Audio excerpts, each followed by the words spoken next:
21st day ఇంకా దగ్గరకు వచ్చి ఉన్నాం. ఆ ఒక్కొక్క దినం యొక్క చివరిలో ధ్యానం చేసే ప్రతి అంశం కూడా అది మన జీవితానికి అనువైపుగా మారాలని, ఇది ఆశీర్వాదకరంగా ఉండాలని తెలియజేస్తూ అన్న యొక్క దైనిక జీవితాన్ని మనం విందాము.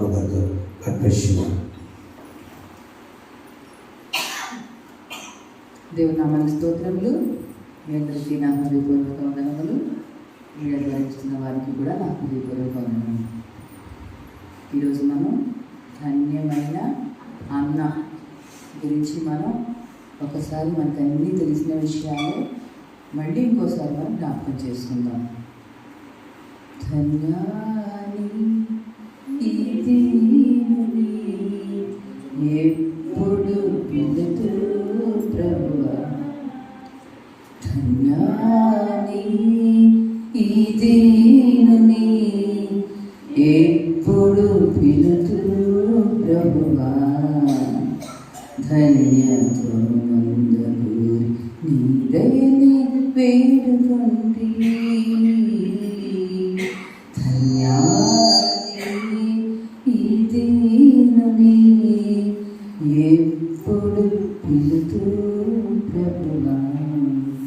ధన్యాన్ని ఈ దీనుల్ని ఎప్పుడు పిలుస్తావు ప్రభా, ధన్యత్వాన్ని పొందుకొని నేను నీ దయను వేడుకుంటున్నాను. కాబట్టి ధన్యులుగా ధన్యతలు పొందుకోవాలంటే దేవుని దయ తప్పనిసరిగా అవసరం. అలాంటి దేవుని దయను పొందుకొని ధన్యురాలు అని పిలిపించుకున్న ఒక స్త్రీ గురించి ఈరోజు మనం ఆలోచిద్దాం. ఆ చదవబడినటువంటి లూకాసు 2వ అధ్యాయము 36 నుంచి 38, అంటే 36, 37, 38 ఈ 3 వచనాల్లో కూడా చాలా ఆమె యొక్క జీవిత లక్షణాలు, ఆమె జీవిత విధానం రాయబడి ఉంది. మొట్టమొదటిగా ఆమె ఎవరు, ఆమె గోత్రం కూడా రాయబడింది. ఆషేరు గోత్రికురాలు. తర్వాత తండ్రి పేరు కూడా రాయబడింది, పనూయేలు కుమార్తె కదా. ఆమె ఆషేరు గోత్రికురాలు, ఆమె పనూయేలుకు ఉందంటే ఆమె వంశానికే కీర్తి తెచ్చినటువంటి ఒక గొప్ప స్త్రీ.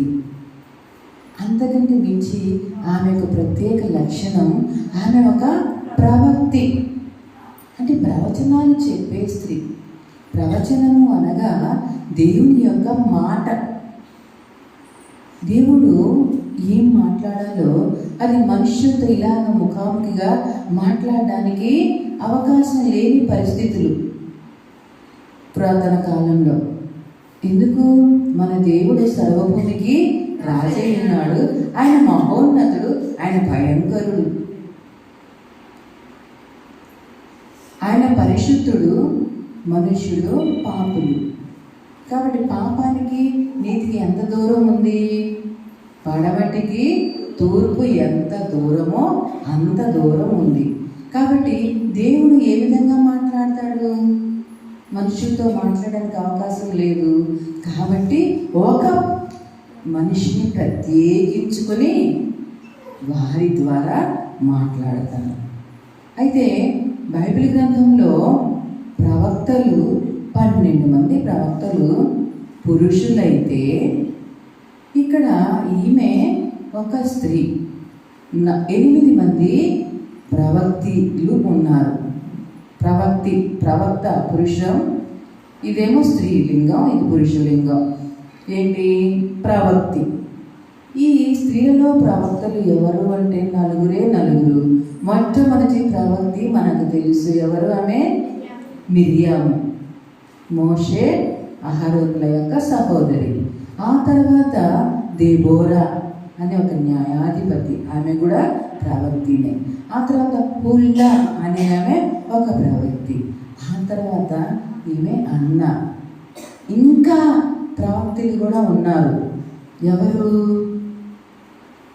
ఇంకా అన్న మొదటి నిబంధనలో ఇంకా స్త్రీలలో ప్రవక్తలు ఉన్నారు. నూతన నిబంధనలో ఎవరు అంటే యేసు ప్రభు వారి శిష్యుడైన ఫిలిప్పు కుమార్తెలు. ఫిలిప్పు కుమార్తెలు కూడా 4 ఉన్నారు. ఆ 4 కూడా ప్రవచన వరాన్ని కలిగి ఉన్నవారు. అంటే ఈ మొత్తం కలుపుకుంటే 8 మంది మాత్రమే ప్రవక్తలు ఉన్నారు, స్త్రీల ప్రవక్తలు. దానిలో అలాంటి గొప్ప ధన్యత పొందుకున్న స్త్రీ ప్రవక్తి అన్న. అయితే ఈ ప్రవచనం ఎలా కలుగుతుంది? ఆమె సొంత మాటలను బట్టి, లేకపోతే ఆమె యొక్క ఊహను బట్టి ఈ అమ్మాయి ఏమవుతుంది, లేదా ఈ అమ్మాయి గురించి దేవుడు ఈ విధంగా చెప్పుకుంటాడేమో అని ఊహించి చెప్తారా? ప్రవచనం అనేది అలా చెప్పడానికి లేదు. దేవుడు ఏది చెప్తే అది చెప్పాల్సిందే. ఈమె ప్రవక్తి అని ఎలా చెప్పగలం? ఒకసారి చూద్దాం, చూడండి. పేతురు రాసిన 2వ పత్రిక 1వ అధ్యాయము 20-21 వచనాలు మనం జాగ్రత్తగా చదువుకుందాం. ఒకడు తన ఊహను బట్టి చెప్పుట వలన లేఖనములో ఏ ప్రవచనము పుట్టదని మొదట గ్రహించాలి. ఏలయనగా ప్రవచనము ఎప్పుడును మనుషుల ఇచ్చ బట్టి కలగలేదు, కానీ మనుష్యులు పరిశుద్ధాత్మ వలన ప్రేరేపింపబడిన వారై దేవుని మూలముగా పలికిరి. కాబట్టి పరిశుద్ధాత్మ చేత ప్రేరేపింపబడిన వారు. కాబట్టి ప్రవక్తి అయినటువంటి అన్న పరిశుద్ధాత్మను పొందుకున్న స్త్రీ. కాబట్టి ఆమె ప్రవక్తి అయింది. కేవలం దేవుని యొక్క ఆత్మతో నింపబడి ఉండడం వల్ల మాత్రమే ఆమె ప్రవక్తిగా ప్రవచనాలు చెబుతూ ఉంది. దీన్ని బట్టి మనం ఆమె పరిశుద్ధాత్మను పొందుకున్న స్త్రీ అని మనం చెప్పవచ్చు. కాబట్టి ఆమె ప్రవక్తిగా ఉన్నది. ఆ తర్వాత 2వ లక్షణం చూద్దాం, చూడండి. బహుకాలము గడిచినది. అదే ఎన్నో వచనంలో ఉంది. లూకాసు 2వ అధ్యాయము 36వ వచనంలో ఆమె కన్యాత్వము మొదలుకొని 7 ఏళ్ళు పెనిమిటితో సంసారము చేసి బహుకాలము గడిచినదై 84 సంవత్సరములు విధవరాలై ఉండి దేవాలయాన్ని విడువక ఉపవాసం. ఇప్పుడు ఈ ఒక్క వచనంలోనే ఆమె యొక్క లక్షణాలు రాయబడింది. ఆమె బహుకాలం గడిచినది. ఇది మనం తెలుసుకుందాం. బహుకాలం అంటే దీర్ఘాయువు కలిగి ఉంది. ఎంత వయసు? దాదాపు మనం ఊహిద్దాం.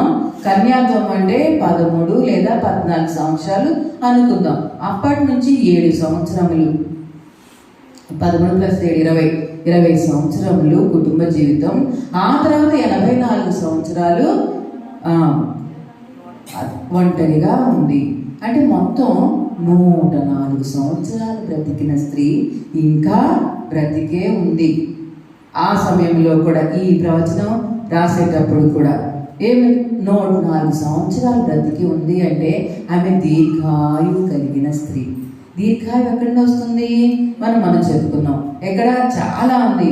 నా వలన నీకు దీర్ఘాయువు కలండి, దేవుని వలన దీర్ఘాయువు కలుగుతుంది. రెండవది, దేవుని యందు భయభక్తులు కలిగి ఉంటారు. దీర్ఘాయువుకు కారణం ఇంకా నీ తల్లిని నీ తండ్రిని నీవు సన్మానిస్తే నీకు దీర్ఘాయువు కలుగుతుంది. కాబట్టి ఇవన్నీ కూడా ఆమెకి లక్షణాలు. ఫస్ట్ దేవుని ఆత్మ చేత నింపబడి ఉంది అంటే ఆమె దేవుని యందు భయభక్తులు కలిగిన స్త్రీ. అందుకే ఆమెకి దీర్ఘాయువు వచ్చింది. రెండవది, ఆమె యొక్క తండ్రి పేరు రాయబడి ఉంది కదా. భర్త పేరేమి రాయబడి ఉండలేదు. ఆమె తండ్రి పేరు పనూయేలు కదా. పనూయేలు కుమార్తెయునైనా అన్నాను ఒక ప్రవక్తి. కాబట్టి ఆమె తండ్రి పేరు రాయబడింది.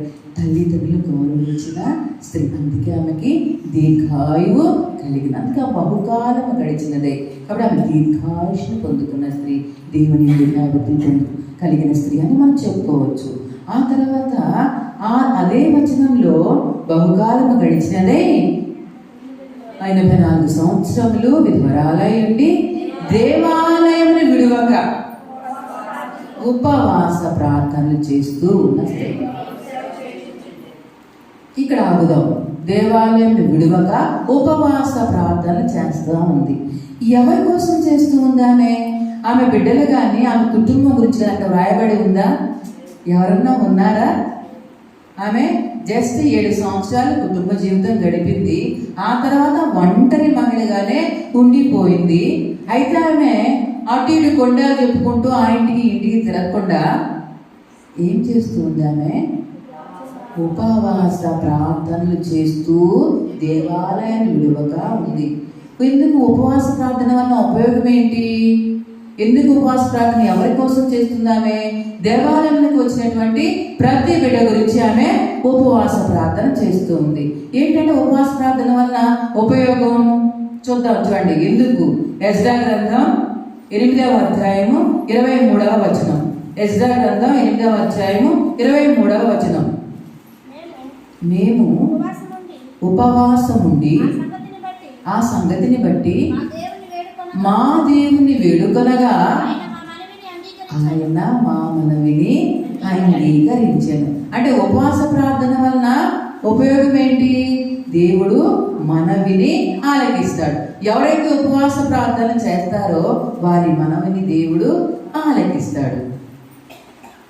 కాబట్టి ఈమె ఒక ప్రవక్తి, దేవుని చేత పరిశుద్ధాత్మ చేత నింపబడిన స్త్రీ, దేవుని యందు భయభక్తులు కలిగిన స్త్రీ, ఆ తర్వాత ఉపవాస ప్రార్థనలు చేసే స్త్రీ. కాబట్టి ఈమె ధన్యురాలైంది. ఈమె ఎవరి కోసం ప్రార్థన చేస్తుందో ఆ మనవిని దేవుడు ఆలకిస్తున్నాడు. అందుకే ఆమె 84 సంవత్సరాలు దేవాలయాన్ని విడిచిపెట్టక దేవాలయానికి వచ్చే వారితోనే కూర్చొని ప్రార్థన చేస్తూ ఉన్నది. కాబట్టి ఈమె ధన్యురాలైంది. ఇంకా పరిచర్య చేస్తూ ఉంది, వచ్చేవారికి సేవ చేస్తూ ఉంది. ఎలా అయింది ధన్యురాలు చూద్దాం. మనకు ధన్యతలు తెలుసు, నవధన్యతలు, 9 ధన్యతలు. మొట్టమొదటిగా దేవుడు కొండ మీద ప్రసంగంలో అంతమంది జన సమూహానికి మొట్టమొదటిగా రాయబడిన ప్రసంగం, దేవుడు చేసిన ప్రసంగం ధన్యతలతో స్టార్ట్ చేశారు దేవుడు తన ప్రసంగాన్ని. మత్తయి సువార్త 5వ అధ్యాయంలో మొదటి ధన్యత, ఆత్మ విషయమై దీనులైన వారు ధన్యులు, పరలోక రాజ్యము వారిది. ఈమె దీనురాలు. ఎవరు అక్కడ తనకి సహకారాలు ఏమీ లేదు కదా, ఒంటరి మహిళ. కాబట్టి ఆమె పరలోక రాజ్యాన్ని పొందుకున్న స్త్రీగా మనం చెప్పవచ్చు. అలాంటి గొప్ప ధన్యత పొందుకుంది.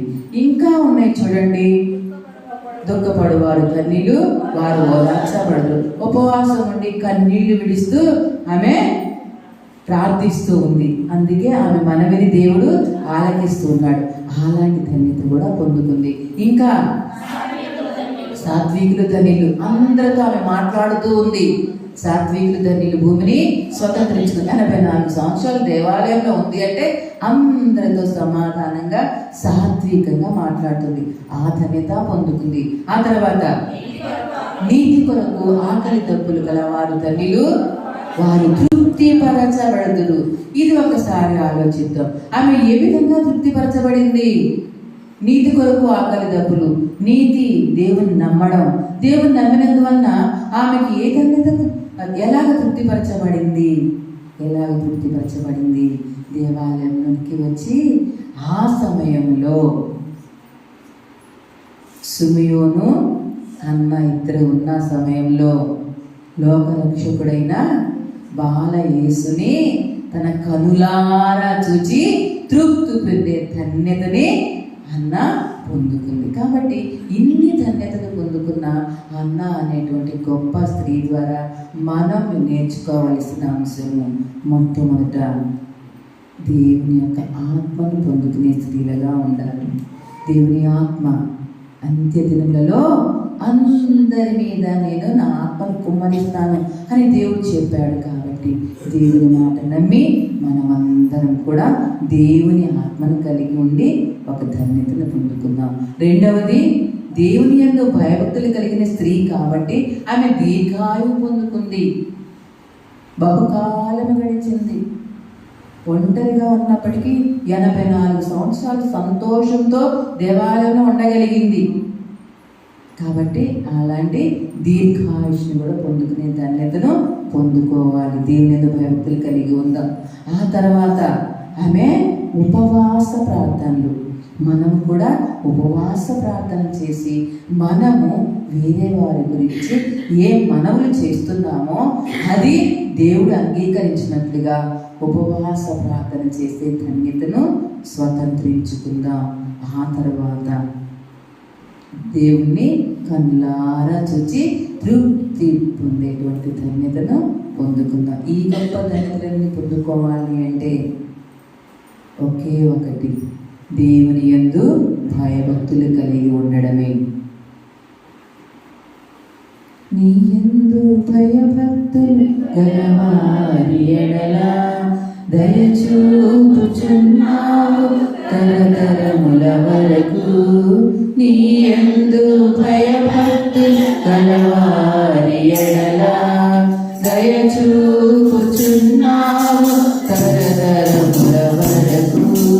నీ యందు భయభక్తులు గలవారి ఎడల, నీ యందు భయభక్తులు గలవారి ఎడల, నీరు కట్టుకోవలే బహుగా ఫలించును. నీరు కట్టుకోవలే బహుగా ఫలించును. ఆశీర్వదించుము దేవా, ఆదరణ నీవే ప్రభువా. అనుదినము నీ కృపయే చాలు, అనుక్షణము నీకే మా స్తుతులు. అనుదినము నీ కృపయే చాలు, అనుక్షణము నీకే మా స్తుతులు. ఆశీర్వదించుము దేవా,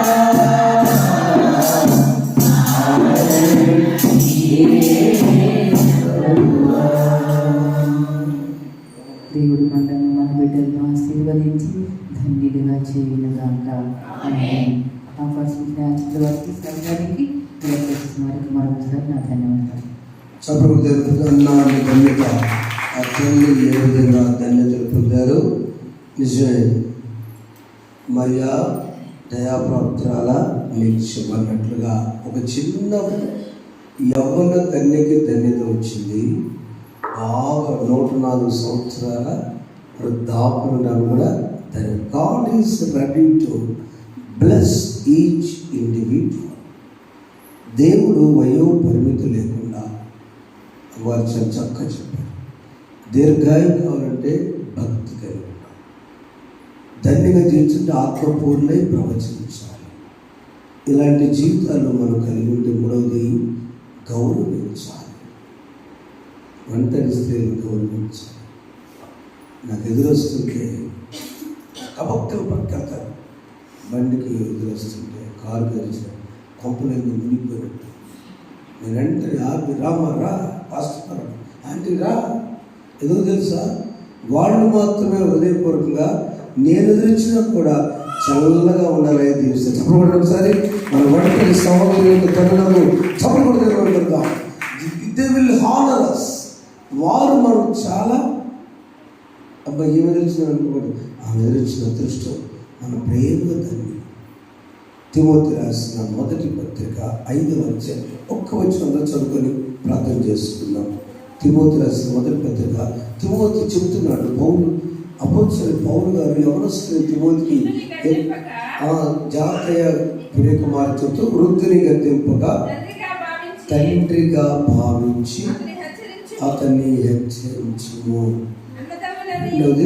అన్నదమ్ములని, యవ్వనులను, తల్లులని, వృద్ధ స్త్రీలను, అక్క చెల్లెలని పూర్ణ పవిత్రతో యవ్వన స్త్రీలను హెచ్చరించి. ఇప్పుడు కూడా అందరూ చదవండి. నిజముగా అనాథలైన విధవరాలను సన్మానింపుము. అయితే ఏ విధురాలకైన పిల్లలు కానీ మనుమలు కానీ ఉండినట్ల వీరు మొదట తమ ఇంటి వారి ఎడల భక్తి కనపరచులను, తమ తల్లిదండ్రులకు ప్రత్యుపకారం చేటును నేర్చుకొనవలెను. ఇది దేవుని దృష్టికి అనుకూలమైన. This is the best in the sight of the Lord. వృద్ధులను గౌరవిద్దాం. తాతయ్యతో మాట్లాడదాం. నాయనమ్మతో, అమ్మమ్మతో, తాతయ్యతో మాట్లాడదాం. వారు దొరకని తర్వాత నీ ఫ్రెండ్స్ ఎప్పుడు ఉండరు. నిన్నంతగా ప్రేమించదు. నీ వాట్సాప్, నీ సెంటర్ టీ ఫ్రెండ్స్ ఎవరు నిన్నంతగా ప్రేమించరు. నీ తాతయ్య, నీ నాయనమ్మ మనవడికి ఇవ్వాలని ఆశపడతారు. మీ అమ్మ నాన్నలే నీ పిల్లలకి ఎవరివ్వాలని ఆశపడతారు. Honour your family members. ధన్యులవ్వండి. పెద్దవారిని గౌరవిద్దాం, ఒంటరి స్త్రీని గౌరవిద్దాం. దేవుడి మాటలు దీవించుగాక. ఆమేన్. ప్రార్థన చేసుకుందాం. కృపగల తండ్రి, మహోన్నతులకు స్తోత్రాలు. ప్రేమామయుడా మీకు వందనాలు చెల్లిస్తున్నా. నీ యందు భయభక్తిగా నీవు దీర్ఘాయువిచ్చే దేవుడిని 104 సంవత్సరాలు దీర్ఘాయుతో 84 సంవత్సరాలు దేవుని సన్నిధిలో గడిపిన అన్న అనే ప్రవక్తని, ఆ తల్లిని మేము జ్ఞాపకం చేసుకున్నాం. తన ఉపవాస ప్రార్థన, తన దీక్ష ప్రార్థన, దేవాలయంలో వచ్చిన వారందరూ స్వస్థపడాలి, దీవించబడాలి, నెమ్మది కలిగిన తల్లి ప్రార్థన చేసింది. మేమందరం ఒక్కరమైన ఈ రోజు నుండి మా దేవాలయం అడుగుపెట్టిన ప్రతి బిడ్డ దీవించబడాలని. క్యాన్సర్తో ఉన్నవారు గ్రామంలో ఉన్నారు, విన్నాం రాత్రి కాలం. సహోదరి సునీత, ఇంకా అనేక మంది రాత్రి వేదనతో ఉన్నవారు ఉన్నారు. మీరు స్వస్థపరిచారు, ధైర్యం ఉండమని చెప్పారు, వేదన ఉండమని చెప్పారు, ఇద్దరని చెప్పారు. ఒంటరి స్త్రీలను గౌరవిస్తూ, మా సాంప్రదాయాలు పెంచుకుంటూ, మా దేశమే భారతీయులందరూ సహోదరి దేశాన్ని నడుస్తుంటే, మా గ్రామమే నిజమైనటువంటి మా ఇంట్లో వారని చెప్పి గౌరవించుకొని, వృద్ధాపుల వారు గౌరవించే సాంప్రదాయం ఎవరి బిడ్డలు దయచేయండి.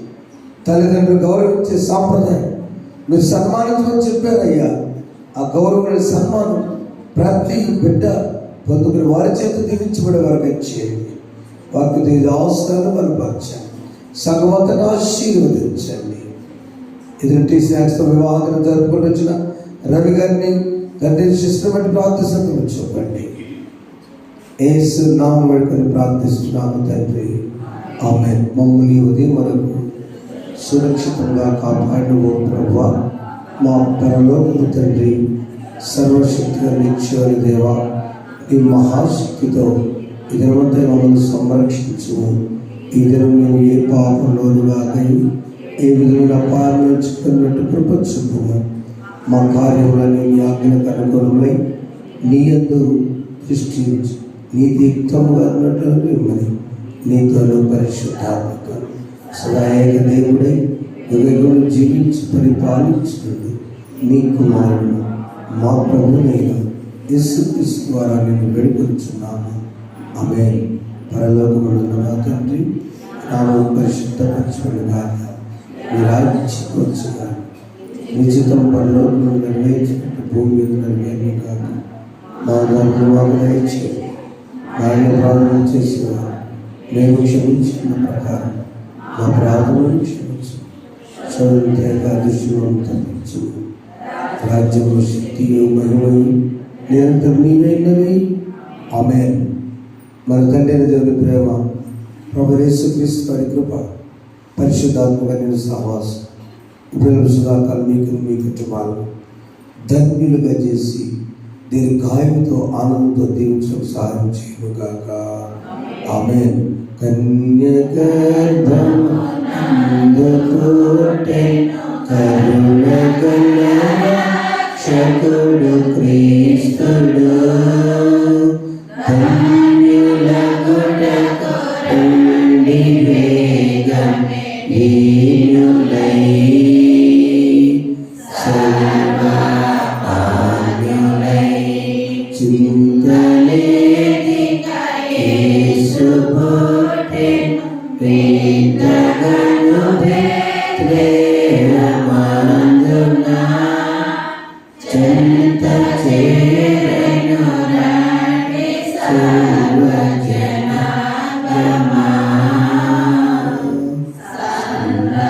సంరసమందుమా.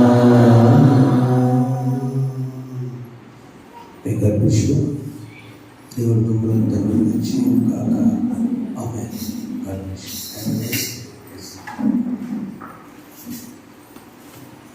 రేపటి దినము వాక్యం చదివేవారు